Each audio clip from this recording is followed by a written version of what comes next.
খুব সেন্সিটিভ জিনিস, ইমান খুব সেন্সিটিভ জিনিস। নিজের ইমানকে বাঁচানোর জন্য আমি কাকে ইমানদার মনে করব কি না করব এটাও জানা জরুরি। কেন জরুরি?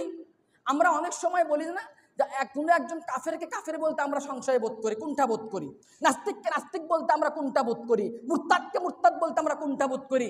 না, এটা কি হয়ে যায়? তার স্বাধীনতা হরণ করা হয়ে যায়। তাকে কি করে? তার স্বাধীনতা হরণ করা হয়। সে বাক স্বাধীনতার ব্যবহার করে যা নয় তাই বলে নাস্তিক হতে পারবে, আর আমি তার নাস্তিক হওয়ার উপরে নাস্তিকতার লেভেল লাগাইতে পারবো না। এটা আমার স্বাধীনতা খর্ব করলো কে?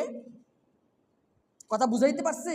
সে যা কিছু বলে, যা ইচ্ছা তাই বলে, ইসলামকে গালি দিয়ে, ইসলামের বিধানকে গালি দিয়ে, কটাক্ষ করে, কুরুচিপূর্ণ মন্তব্য করে নাস্তিক হতে পারবে, মুরতাদ হতে পারবে, কিন্তু কাফের হতে পারবে। কিন্তু আমি তাকে নাস্তিক বলতে পারবো না, আমি তাকে কাফের বলতে পারবো না, আমি তাকে মুরতাদ বলতে পারবো না। বাহ, কি ডাবল স্ট্যান্ডার্ড বাজি শুরু হয়ে গেছে মুসলমানদের। এই তো